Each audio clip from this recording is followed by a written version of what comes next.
All right, hey everyone, welcome to this tutorial. And what we're going to talk about is we're going to do an overview of what today's media environment is. And we're going to get to the point of what the role of narrative journalism is in that overall media environment. And basically, I'm going to make the point of um, obviously we have uh, kind of a toxic media environment. I'm going to go ahead and say that very divisive. Maybe it contributes to the divisiveness of our political situation, and and maybe it fails in some ways to be what the ideals of the media environment should be, which is to create an informed citizenry that can create a healthy and vital democratic system.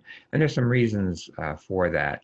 Um, and and I'm going to make a case really basically that narrative journalism is the counterweight, is doing those things that can heal and can create um, a healthier body politic, a healthier social fabric, one that's less toxic, one that's less divisive. Um, so this is going to, I'm going to condense a lot of material here. These are subjects that people study and spend months and years on. Um, but uh, but I think it'll be a useful brief overview to get to, again, what my main point is which is what the value of narrative journalism is for us today. So we're going to start by looking at this chart. And it's a chart that you can see pop up a lot these days. And it's been created by a woman named Vanessa Antero, and it's it tries to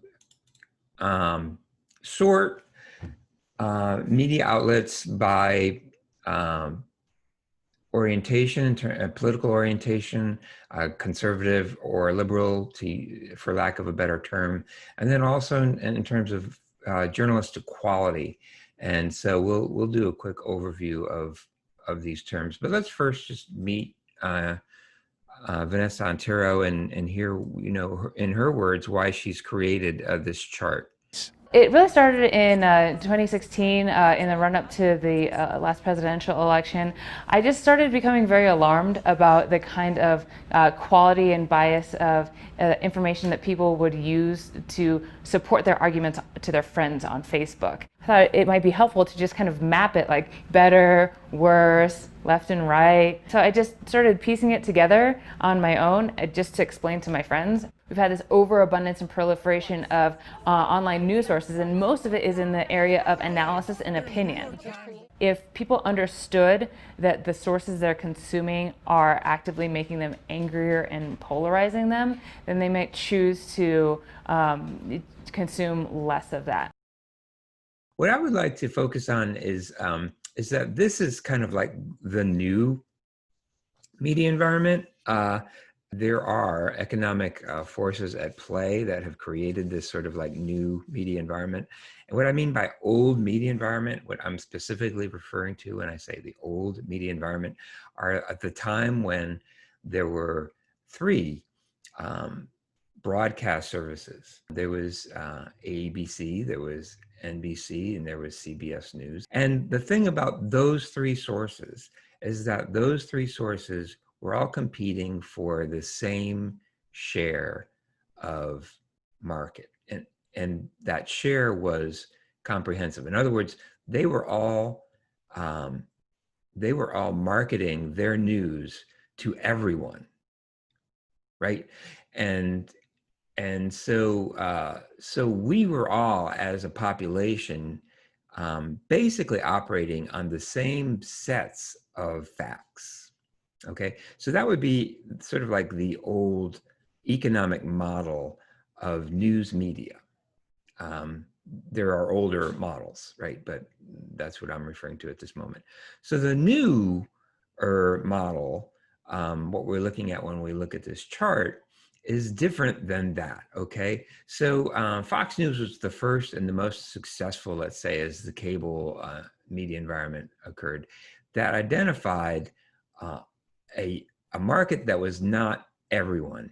It was a subset of the general population that was disenfranchised from the mainstream media environment and was looking for news of a certain specific type.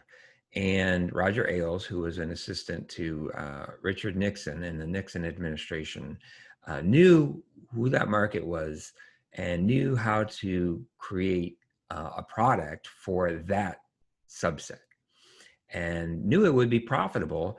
And the Murdoch family was in the market to make a profitable product. And Fox News became and to this day is an extremely profitable product. And it spawned MSNBC, which tried to find the opposite market in many ways. And so it also was not trying to get a general audience, but a subset of the general population. And what you can see, this goes on and on, but this is how we have created such a hyper-polarized environment where different people, sometimes living in the same community, sometimes living in the same house, sometimes living under the same marriage license, are living under opposite sets of facts. Here, there's an economic imperative. It's profitable. Is it good for democracy? Is it healthy for our communities? Is it healthy for our personal relationships? Is it healthy sometimes for our marriages? Those questions aren't relevant. This is profitable. The way that these stations have tended to operate, whether very deliberatively or just because this is what makes them tick, is you wind up triggering your audience, right? You have catchphrases, you have dog whistles, you catastrophize, you slip into all or nothing thinking, you create sinners or saints. You're either all right and the other guy is all wrong, or something very close to that. And it has a psychological effect. There's no question about that. So this is what hyperpartisanship. It feels awful. It just feels god awful, right?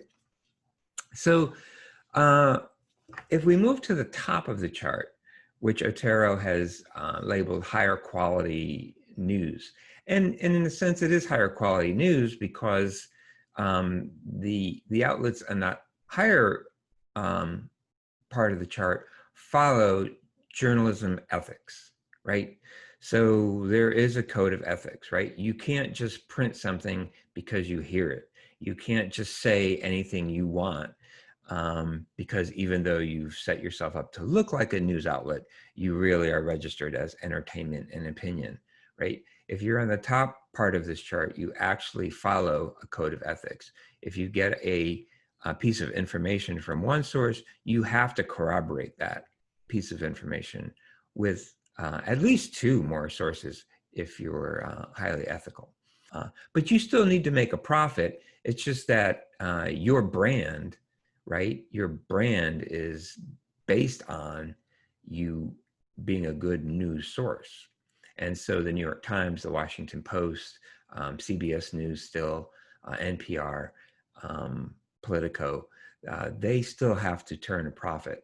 But if they don't, if they lose credibility, then that's where they would lose their ability to make a profit.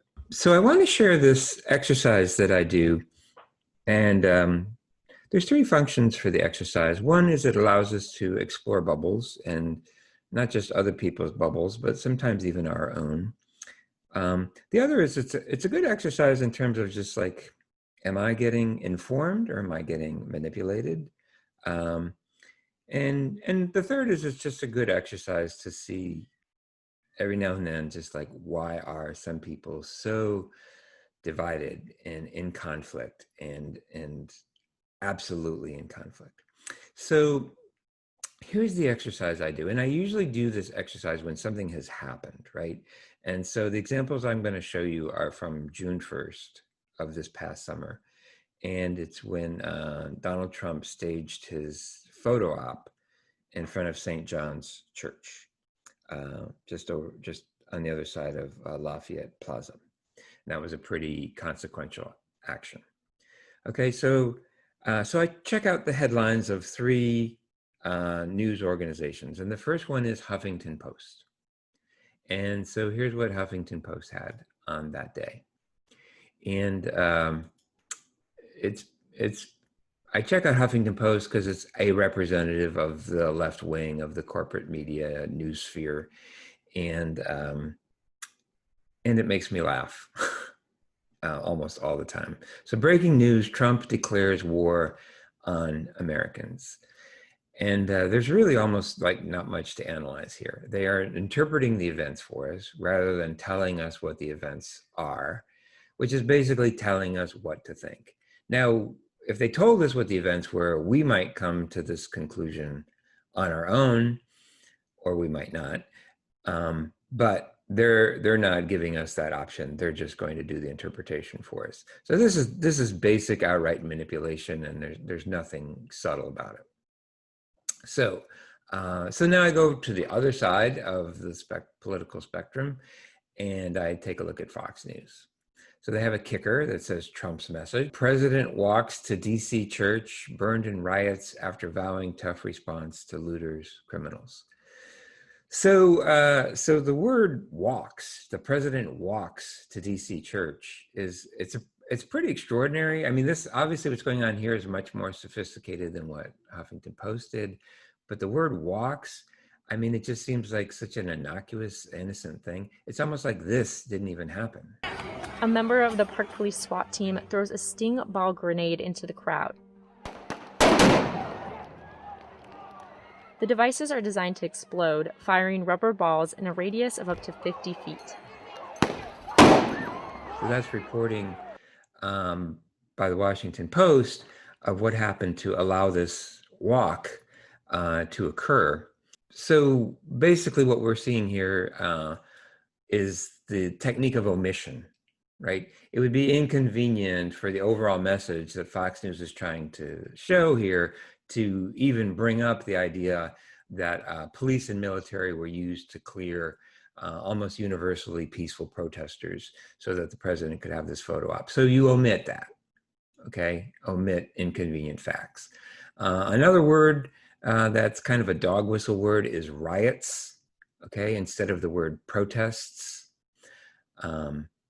We do know that the church was damaged the night before, that it was burned. We don't know who burned the church. Fox News doesn't know who burned the church. We don't know. I'm making this video 2 months or more after the event. We still don't know who burned the church. We do know that during protests throughout the summer, some violence was and damage was done by right-wing infiltrators. But there's a kind of a guilt by association here that all protesters, all Black Lives Matter activists are in effect rioters, looters, criminals. It's not coming right out and saying that, but there's certainly a guilt by implication here. And so the bottom line in terms of manipulation here is that A, you don't need facts to send a message, and B, your message is a very pointed one. And it's exactly the message that your select audience wants to hear. And if you keep sending that message to that audience, you will remain profitable. So the third, and I'm making a triangle here, right? I went from lower left on Ontario's chart to lower right, and now let's go up to the top of the triangle, and I go to the New York Times. Trump vows to deploy military if violence continues. And he did that. Before he went for his quote unquote walk to St. John's Church, he held a press conference in the Rose Garden, and he declared once again that he would be the law and order president, and that he would deploy military if violence continues.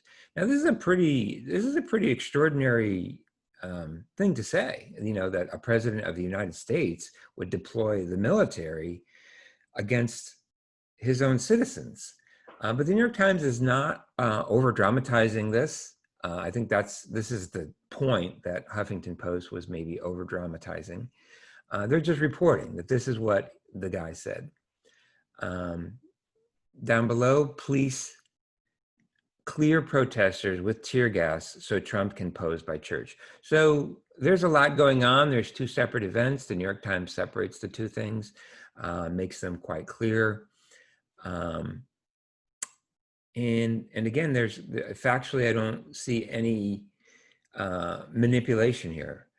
Basically, what good journalism does is the 5 W's and the H, right? Who, what, where, why, when, and how. And again, someone would have to be pretty partisan, and people do complain about the New York Times on both the left and the right, but they're coming from a partisan place. And I think anybody with any basic critical thinking skills would have to agree that that there is not manipulation here. So this is an exercise I do. It's certainly sobering.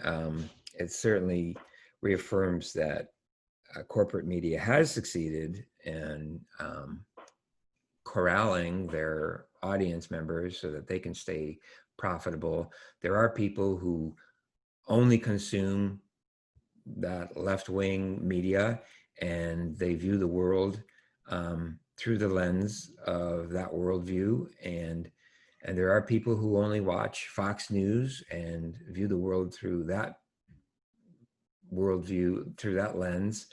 And we're those two peoples who try to have a civilized conversation. The odds of that are almost impossible because they're operating under just two completely different sets of facts. And it's sad, and it's heartbreaking, and it's bad for democracy. Now, we can try to avoid those, and which I certainly recommend. I mean, why would anybody choose to consume that kind of corporate media only to make millionaires and billionaires out of people whose only goal in life is to manipulate the way we see the world? So we can choose to get our information and news from higher quality news sources like these. But even that, you know, the who, what, where, why, when, it can be a fire hose of endless things happening, and many of them bad. And so even that has its limitations. I find it certainly insufficient for myself. And this is where narrative journalism comes in. So what is narrative journalism? For one thing, narrative journalism is character-based, right? So there's either going to be a single main character or several main characters through which we're going to see this story, right? We're going to learn about this issue, in this case of this New York Times Magazine piece on the people who pick our cherries for us. We're gonna learn about this issue through real people's lives, what the conflicts, what the obstacles are in the lives of these people, specifically during a time of Corona. And that's going to humanize it. That's going to give complication. It's going to make us harder to pick a position all this way or all that way. So first and foremost, narrative journalism is character-based. People feel like real people and not stereotypes. Narrative journalism is going to have facts, but it's not going to be exclusively facts. We're going to empathize with people. And empathy, by definition, expands our sense of the world, our understanding of the world. We grow as people, and that's a good thing. And narrative journalism is usually located in a place. It may not be our place where we live at this moment, but it is a place. And once again, that expands us, and we happen to live in a democracy that is vast and includes many places. Because of all the things I've discussed so far, it's harder to be triggered by narrative journalism, right? We're more likely to sink into the story, be captured by the story, and not be set off by nanny state or socialist or racist or, authoritarian, or, there are trigger words that a lot of people are using that are meant to really set us off. And And narrative journalism isn't going to employ those, so we're going to spend less time being in that state that Vanessa and Tara mentioned earlier, where we're just agitated all the time. And that's a healing thing, right? This is a really clever story. It's not recent, but Susan Orlean had read somewhere a psychological principle that the psyche of the American male is formed at age 10. And so she hung out with this 10-year-old. And it's just a brilliant piece. And it went around all these sort of triggers of gender studies, and it's just it's a delightful and really fun read. The other thing about narrative journalism is that it's a slow burn. It takes longer to create and it takes longer to consume, and that's really good. Again, once again, it's not this rapid fire. I react to what you say, you react to what I say, and we escalate and escalate until somebody's going to blow, right? Barbara Ehrenreich spent a year working minimum wage jobs so that she could write about that part of our economic system with narrative, with nuance, with real people as her subject, rather than some of these, like I say, socialist, capitalist, these triggering words that don't lead us into productive discussions about the world that we live in. In short, narrative journalism is about relationships, right? People are in relationship with each other. So I took this picture at a Black Lives Matter protest in Coshocton this past summer. And, it's, if you watch corporate media on the left or the right, you might have, it's not that you might, you will have a sense of there being greater division in the country than there actually is. If you actually go to these events, you will see scenes like this on a fairly regular basis. Finally, I think this is a really important concept. Narrative journalism helps us be comfortable with complexity. And I'm happy to promote this book that I'm so excited about by my friend and colleague, Jack Schuler. And one of the terms you'll hear a lot from people who are working on the front lines of the overdose crisis is harm reduction. And this can be a strange term and a difficult term for many people to get comfortable with, but if you read about the stories of the people suffering with addiction and the people trying to help those suffering with addiction, you can get comfortable and understand a difficult concept like harm reduction. And this is a role that narrative journalism is uniquely qualified to play in our national discourse, which the corporate media, even good news media outlets, are not in as good a position to play or to help us with. So the good news is that the world of narrative journalism has become quite a vibrant and diverse world and a profitable world. Again, everybody needs to make a living. This American Life has become a breakthrough program in terms of bringing narrative journalism to a lot of people who hadn't heard it before, and in a medium, in audio narrative, that people hadn't been exposed to it before. And it has since spawned so many other podcasts that also do narrative journalism, like Serial, which became even more popular than This American Life. And Serial is, as the name implies, it actually will take one story and cover it serially over multiple episodes, up to 8 episodes. There's also been an increased appetite and hunger for good narrative journalism in the form of film, documentary films. Documentary films have been made for a long time, but now we see Netflix investing large sums of money to bring us high quality documentary films. And if you haven't seen the Academy Award-winning documentary film American Factory by Steve Bogner and Julia Reichert, I just can't recommend this film enough.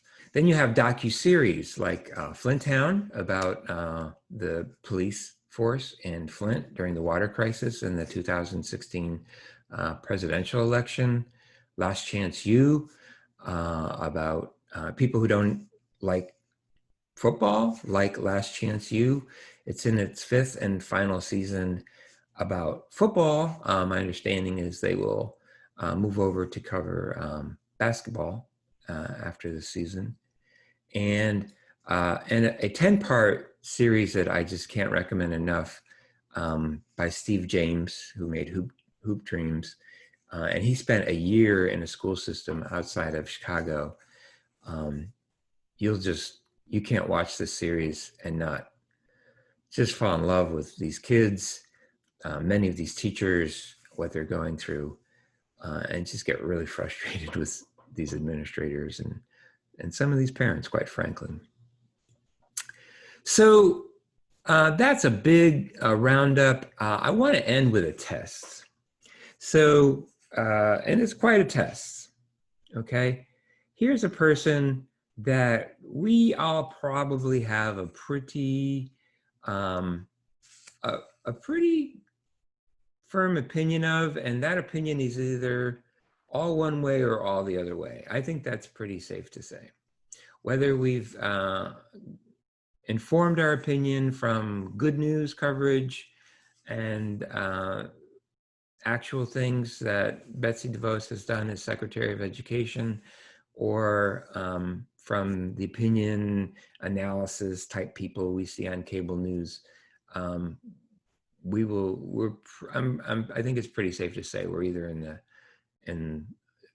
on one side of thinking she's the right person for that job, or the other. There's nobody in the middle. So that's why I think this piece of narrative journalism would be a really interesting thing to listen to. Okay, it really kind of took my breath away when I heard this, and it's from This American Life. Here's the synopsis. Secretary of Education Betsy DeVos is from Grand Rapids, Michigan. So is This American Life producer Susan Burton. During DeVos's nomination hearings, critics accused her of never having set foot in a public school. But it turns out that years ago she did, as a volunteer mentor. Susan returned to Grand Rapids to find out what DeVos's experience in a public school in her hometown can tell us about her vision for education in this country. I should just, as a time frame, I should tell you this story appeared at the beginning of the Trump administration.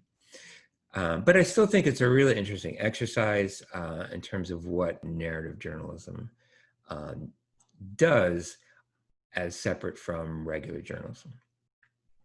Now, what I mean is, I don't think this story is going to change anybody's mind. In fact, it's only going to reinforce whatever anybody thought about Betsy DeVos in the first place. But what it might be able to do is to make her less of a two-dimensional character, right? It might be able to make her more of a person, right? Agree with her or disagree with her, like her or dislike her, more of a person. It might be able to, even such a polarizing person, open the door for like a little bit of empathy, understanding. That's the test. If nothing else, it's 29 minutes. It's a pretty interesting story, and I think a pretty entertaining story. So take a listen. Tell me what you think. Thanks for listening to this. Take care. Bye-bye.